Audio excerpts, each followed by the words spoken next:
This is 99% craps. Hard 10, hard 10. There's the number. I'll take the full odds on the 10, 200 on the hard way.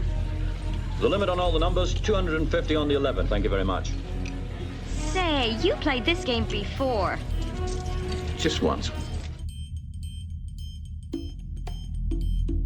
Welcome to the Red Eye Gamblers podcast. High above the second largest city, west of the Mississippi. Two chronic craps players, talking craps, playing craps, thinking craps. This is 99% craps. Coming up on 99% Craps, don't you love leaving work on a Friday and going directly to the casino 2 hours away? This is my 24-hour craps trip. On the way, why do I go to the casino? On the way back, session recaps, bonus bets, and even a Hail Mary. But first, I've been thinking.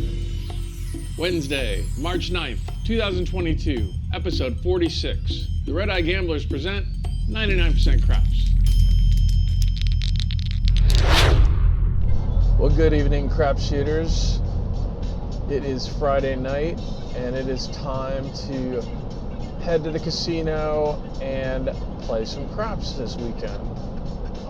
I am on my way to L'Auberge Casino in Lake Charles, Louisiana for a Friday night comped room, and I've been in the car for a little while, probably only got a little bit, like 30 more minutes to go, so really was able to think about a lot about my last trip and what I wanted to do out of this trip. And if y'all remember, last trip was my weekend trip, so I was there for Friday, Saturday, and Sunday, and it was a long weekend to gamble. I can do it, but it's long. You have to really plan it and schedule it, and I didn't do that very well. And then that made me start thinking about, what have I done well? Well, I have been having fun. I've been doing a really good job of having fun, and that started ever since I started going back to the casino, which my first time back was the day after Christmas. And so I've been four times to the casino since day after Christmas. This will be 5. I've been able to go every other weekend since the day after Christmas, I think. And the more I think about what I've been doing, I've been having fun. I haven't been working. I haven't been focused on winning at craps. I've been just excited to be back at the casino, excited to get free drinks, excited to not be at my house and be somewhere else and staying at a casino. And I've been having too much fun. Last Friday, I was, it made me start thinking about, if I'm gambling late at night, then I'm not going to be able to gamble in the morning, and I'm not going to, there's a very good reason that I didn't shoot well last weekend. It was probably because I was hungover and I had, spent so much energy on Friday night that I didn't have any energy for the rest of the weekend. And I really should have been smarter about that. And so I think that's what has,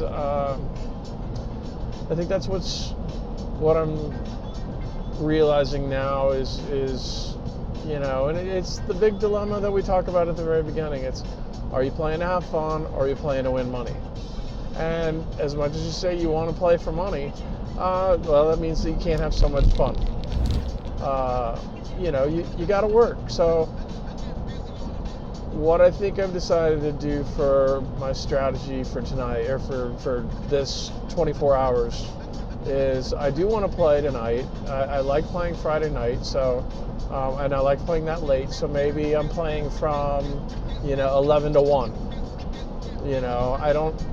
I need to go back to my rules of, there's no real reason for me to play more than 2 hours at a time, and that's a good session, 2 hours and less, and then that will allow me to go home or go back to my room and then be able to get up in the morning, I can play a session in the morning, and then I can check out and have breakfast, and then I can play a session in the afternoon.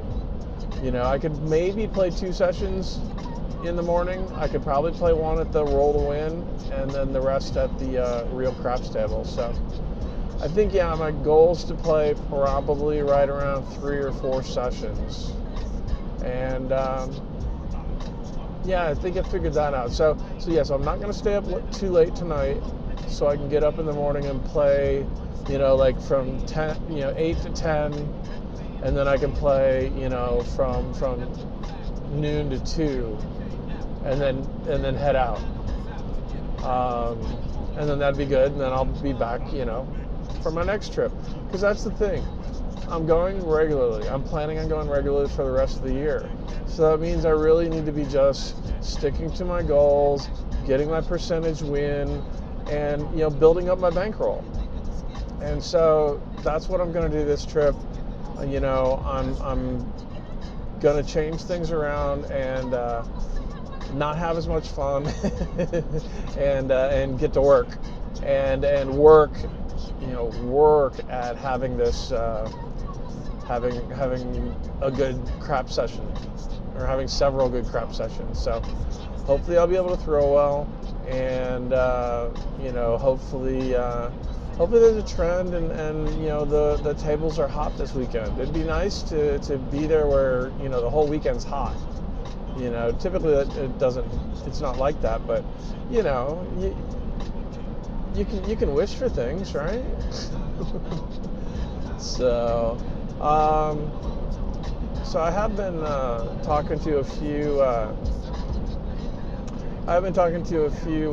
listeners that I've been running into at some local spots in Houston, and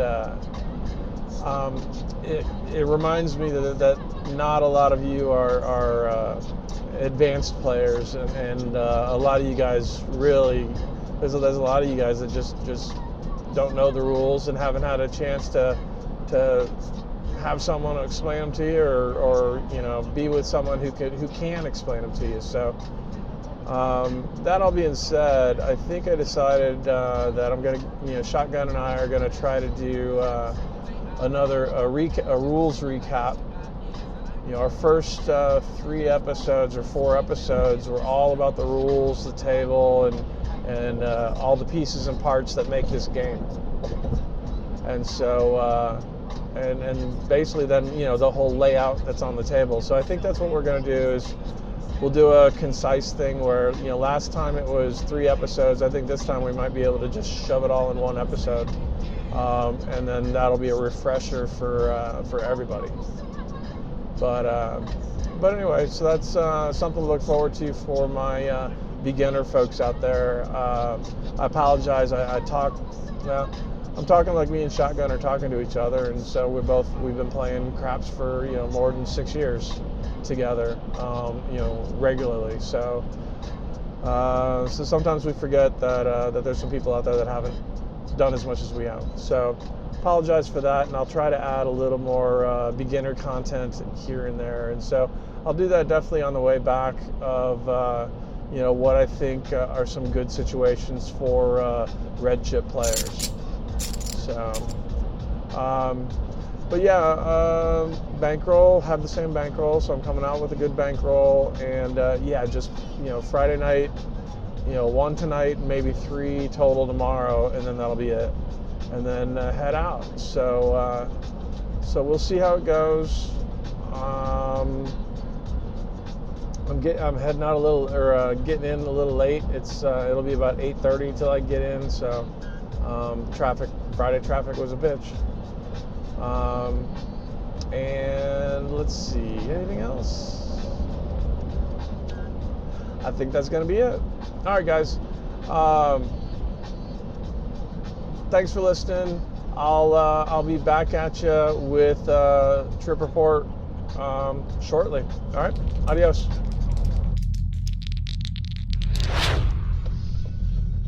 Well, good afternoon, crap shooters.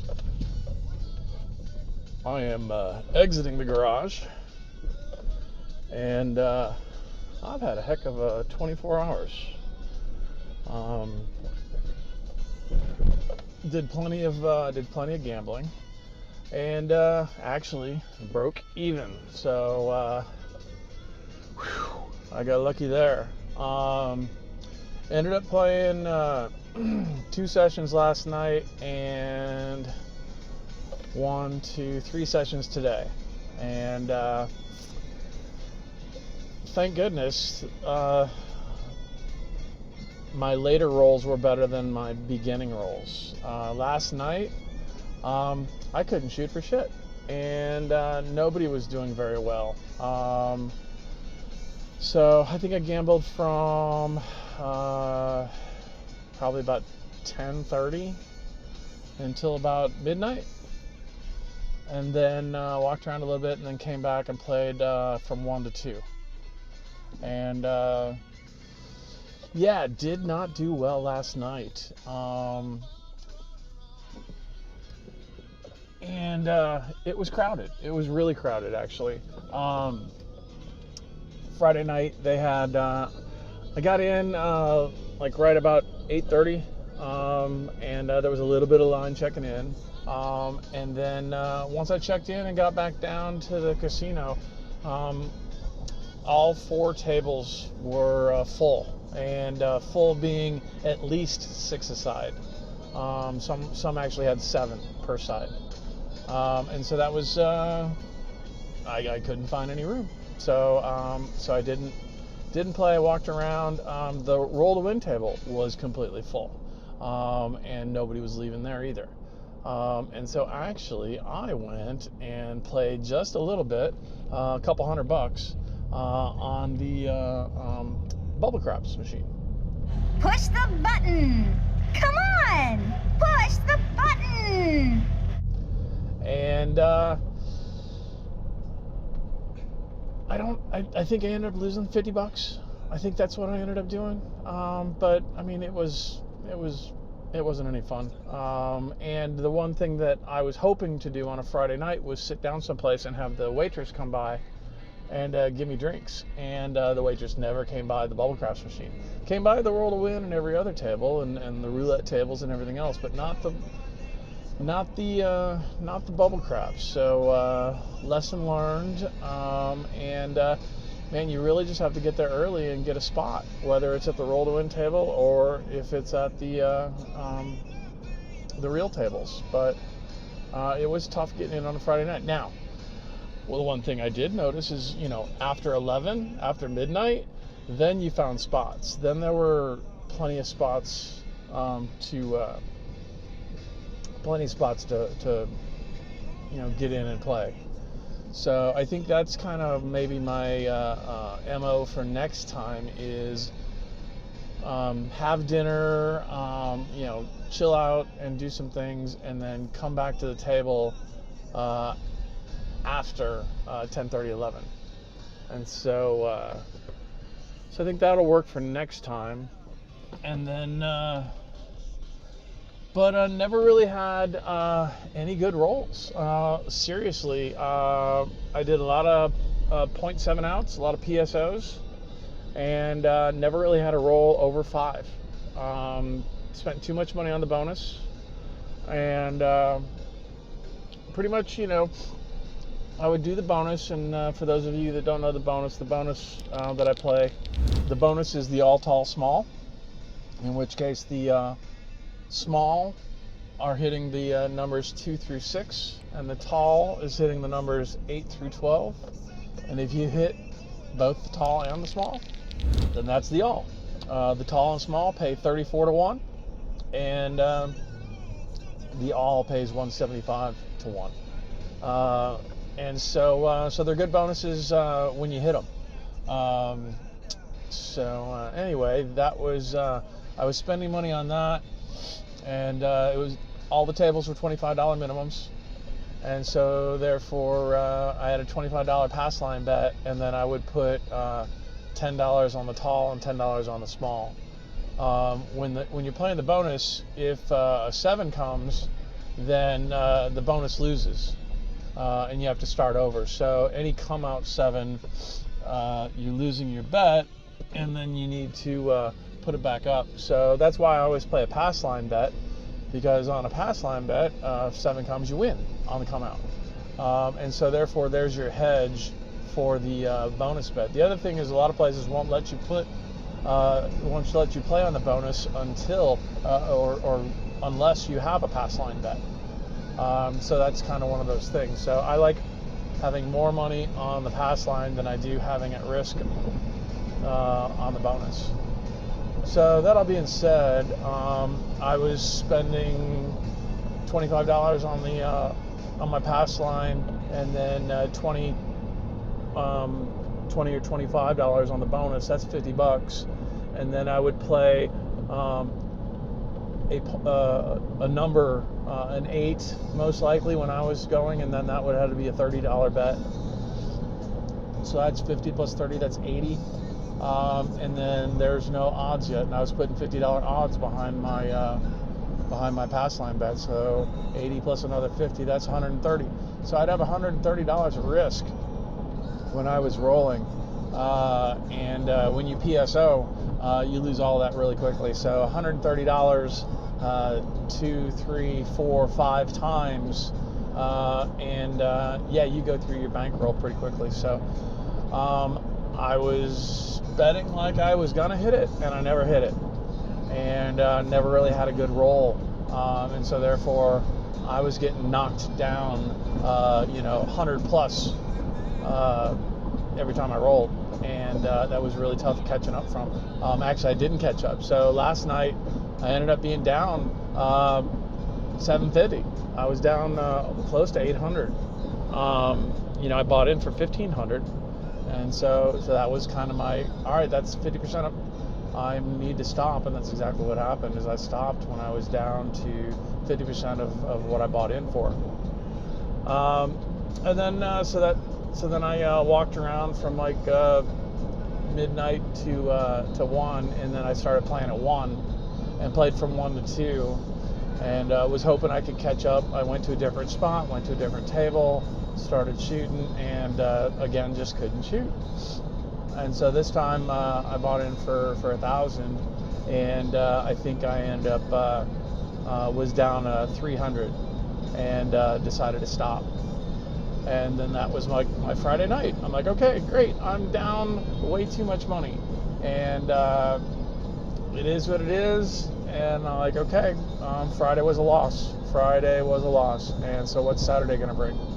So didn't stay up too late, didn't drink too much, had a lot more control, and got up this morning. But got up around 8:39. And they actually had 2 tables still going from the night before, and they were full. And so, and then there was room at the roll to win table, but I didn't really want to play the roll. I didn't have to force myself to play. So instead of playing the roll to win, I just decided to go have breakfast at Drago's, and then chill out and finish breakfast and then come and shoot. So checked out of the hotel, had breakfast, and then I decided to come back and started playing around I think 10:30 this morning. And so I was playing at the real table, and today I actually shot well. So I didn't use any of the tracking stuff that I was talking about. I didn't use pen and paper. I didn't count my rolls. I didn't do anything. However, I did have several rolls into the 20s today. I had 2 at the real table for my first session, and I hit several points. Was hitting the 8 really well. And was able to get my 8 up to 150. And then so I was able to hit that 150, that paid 175. And then I took my 8 down from 150, and I said, hey, give me 110 inside, which is $25 on the 5 and 9 and $30 on the 6 and 8, which then they were all paid for. and then started to make a little bit of money as things were hitting. Never really got my 5 and 9 up. Never did that play, but definitely worked on the 8 and got that up. And then I ended up having a decent roll today, and then a couple other guys had some decent rolls, so I was able to make a little bit of profit. And then took a break, and then came back and played another session, and did okay, but not great. I ended up, I think, my first session this morning, I think I was up 300, started over, went to a different table, and then it was the second session this morning that I hit the tall. Actually, all I needed was the 2 and the 12. Oh, no, I hit the small because I hit the 2. I couldn't hit the 12. And I had a really long roll. I had about 4 points. I want to say it was probably close to around a 28 roll. And I finally hit the 2. And for this session, for me shooting, I had $35 down on the pass line, which gave me $15 tall and small, and then I put $5 all. So I was able to hit the small, and I had $15 on it, so that paid $5.25. And then all I had to do was hit the 12, and I kept rolling. I probably rolled another 8 rolls after that, and hit plenty of numbers. I hit a point probably in there too, but just couldn't hit that damn 12. And so therefore I didn't hit the other side, and I didn't hit the all. But the 525 helped, and so that crept me out of my hole a little bit. But I was still down for the weekend, and this was my 4th session so far. And I tried to shoot again, and then PSO'd. And said, okay, well, that was going to be my good roll at that table, so I need to move on. And so I did, and then walked around some more, and all the tables. There were only 2 tables this morning working, and they would be full when I would go look for a spot. So I made it to the roll to win table, and I hadn't been on the roll to win table in a little bit, but it's a $5 table versus a $25 table, so I was able to buy in for a smaller amount and still play and try to win that way. And so that's what I ended up doing there was basically I had $5, it was $5 table, so I started making $5 and $6 bets. And then press when I would hit, and then start playing with house money. And lo and behold, I did really well at the roll to win. Was up and down. It was a roller coaster. I bought in for 400 and I was down to 200, and then decided to stick it out. I mean, I want to say I was down to maybe 125 or 150, definitely in the $100 plus range, and just eventually was able to get out of my hole. I've got a couple of special plays that I like to use on the roll to win table that you can't really do on the real craps table, just because it would take too much time for the dealers to put up the bets, and it would be distracting from the table. And I think some of the guys at the table might start bitching about you doing this on the rolls and stuff. So, but when you're on the roll to win table and you're hitting your computer screen, nobody knows what you're doing, so you can do whatever you want.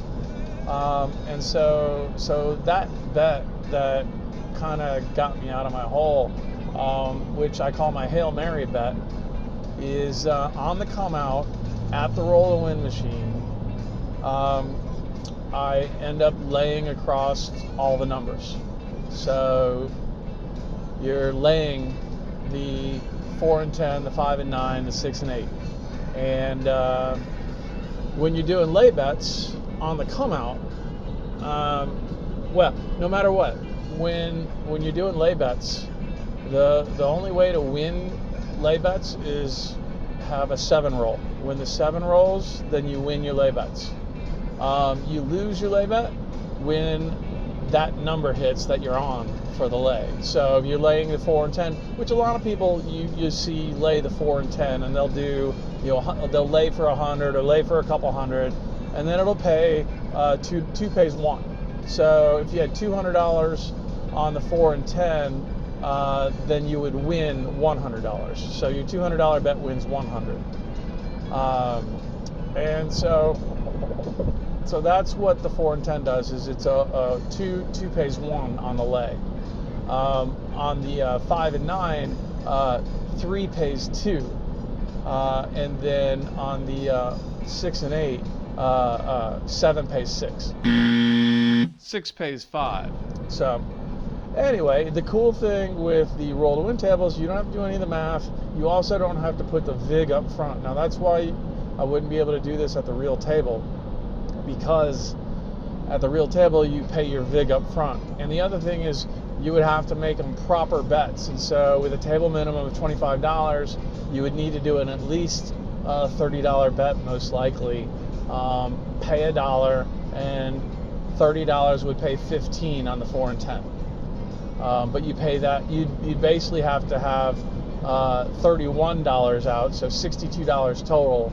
And then if one hits, you win an extra 15. You win $15. So anyway, it's complicated. It's advanced level stuff, and I've only seen it done on the real table once, and it was from a whale when I was at the Golden Nugget, and he was a don't player. If you only knew the power of the dark side. And so he would lay all the numbers for 100 each. 300 each, not 100. 300 would pay 150 on the 4 and 10, 200 on the 5 and 9, and 250 on the 6 and 8. And then and that's how he was playing that. And it'd be great if I had the bankroll. I'd love to do that. But again, you've got a lot of eyes on you and a lot of people wondering what you're doing, and I think it takes the energy away from a real table. But on the roll to win table, it's all on your computer and nobody really knows what you're doing. So anyway, so how I ended up playing it today, and how I like to play it is I was putting $50 across on the lay. So $50 4 and 10, $50 5 and 9, and then I would switch it up and I would only do $25 6 and 8. And that was basically saying that, probability dictates that 6 and 8 is going to be more popular than the 5 and 9 and the 4 and 10. So I'm going to put less money there in case that number comes out. The good part about that is, as I've got all that money out there, so I've basically got $300, that's in play. But $300 is not at risk. Only one of those numbers are at risk. So on a come out, if the shooter rolls a 7, then you win. If they roll a 2, 3, 11, or 12, any of the horn numbers, nothing happens. You don't lose any of your bets. They still stay up there. It only is when they hit one of those numbers and you lose that lay bet, or when they hit a 7 and then you win all of those lay bets. So that's the one thing I really like about this betting scenario, is that I've got $300 at risk, but the most I can lose at one time is $50. I can only lose $50 on the 4 and 10 or the 5 and 9, or lose 25 on the 6 and 8. Therefore, you're never losing that $300 total that you got in play. You're only going to lose 25 or $50. Is kind of what I was doing. The good thing about playing at the roll to win is that you don't have to do the math. They do the math for you. With the machine doing the math for you, then it's easy. Then you don't have to make proper bets. And that's the good thing about the roll to win machine, or any machine, is you don't have to make a proper bet. You put in an amount and they'll give you the fraction that's real. So anyway, I did that a couple of times. And the way I like to play it is after a big roll, you know that the next person's not really going to have that long of a roll. And so a lot of times the 7 pops on the come out, you know, right after a decent roll. And so I did that 2 or 3 times and was able to win. And then if it does hit, then I won't put it back up for the next. I'll take that down, but I will hop the 7s for a nickel each, which is a 1 roll bet. You either win or lose, but I'm losing $15 versus the 50 or the 25. And then your $5, if that hits on a 7 when you're hopping, that $5 pays 75.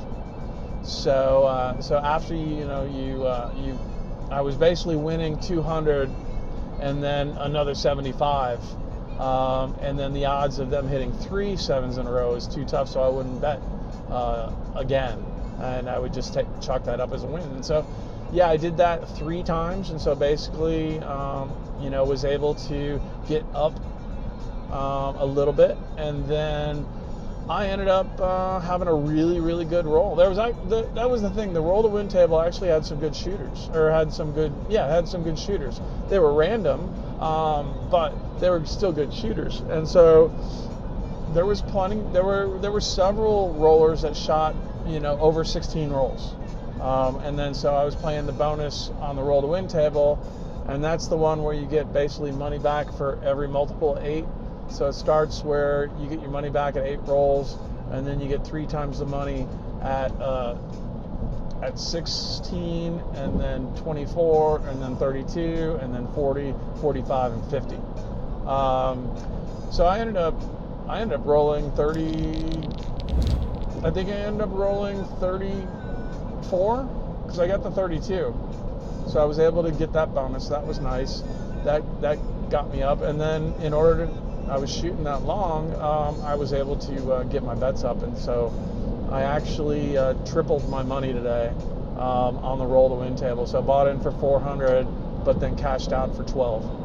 And so lo and behold, I don't know how I did it, but that 1,200 with the leftover from last night gave me back my bankroll, and so I am even. So, yay for me, yay team. It wasn't a loss. It was a break even. Break even, got a lot of time at the table, earned a lot more points, and had a good time. But again, didn't force myself to play more other than this morning. It's like once I got back to even, and it's like, okay, it's time to go. I could have stayed for one more session, but that session could have been a loss, and then I would have, kicked myself for doing that, versus, hey, I know I'm coming back out here in a couple more weeks. Let's save your bankroll and fight another day. You didn't have a good night last night. You had a good day today. That's it. I had the feeling like, okay, that was what I needed to do, was spend that time at the roll to win table, and I got out of my hole and I broke even, and that's my trip. And so wait for the next one. I hope you guys understood most of that. Lay bets are pretty advanced stuff, but when you got the computer in front of you and you don't have to talk to the dealer, the thing is if you've ever tried to do that at the real table, you'd have to train the dealer what to do, because the dealer doesn't make those bets normally. And so it would take a lot of time, it would take a lot of talking, and if you had a full table, I'm confident that somebody would be bitching about you taking too much time at the table making your bets. But when you're on the roll to win table, you can do those yourself, and you're still on the clock. So that's the other thing. That's why I do $50 bets and $25 bets. I just use the $25 chip and then hit it twice, on the 4, 10, 5, 9, hit it once on the 6, 8.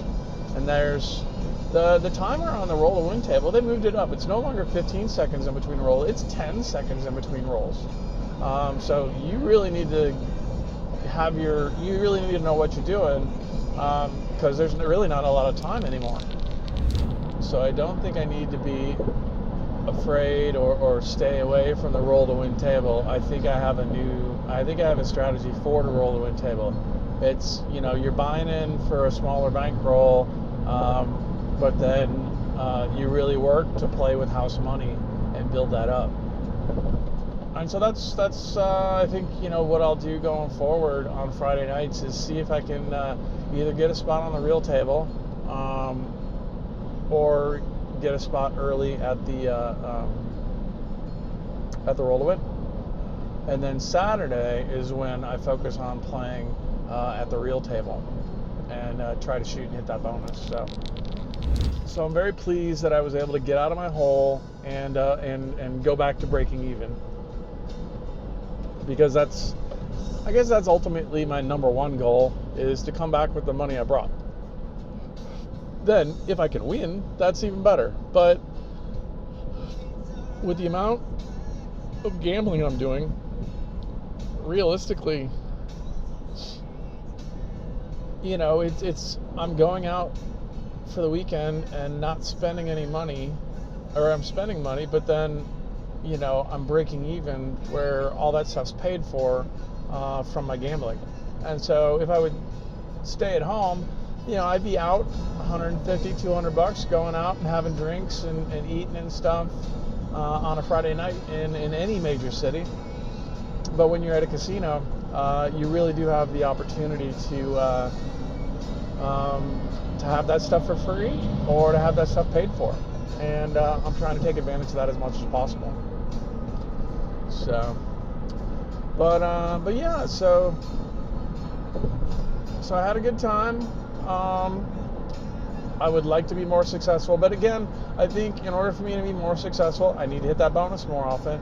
And what I should have done is if I would have hit it last night, then I would have been up, but I didn't. So I think that's the key is being able to have more winning sessions and losing sessions. Yeah, it's brilliant, sir. Anyway,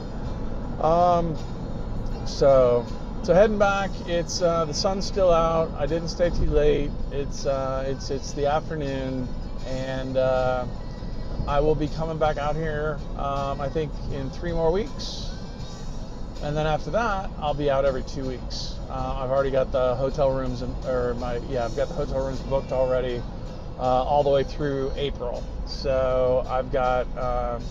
I think I'm playing just once in March and then a couple more times in April. So I'll have a little bit of content, but once March comes around, I'll only have 1 trip in March and then back to 2 a month for April. So anyway, I was trying to think. Even though it was crowded, there wasn't any action. There was a lot of people walking around, a lot of girls, a lot of people, and but didn't really notice anything out of the ordinary. And that's unfortunate when you're trying to do a podcast with content when nothing happens. So I got nothing to share. So that all being said, I think I'm going to let it go on this one. And so I gave you a little bit of strategy and a little bit of the plays that helped me be successful. And I think we'll try to talk about that more going forward in my in the other episodes. We'll start talking more strategy and how low rollers can bet on the smaller minimum tables and pull out wins. So I'll try to do that next time. So alrighty, people, it's been a blast. I'm looking forward to getting home, and at the same time looking forward to coming back out. So everybody take care out there. We'll see you next time. Adios.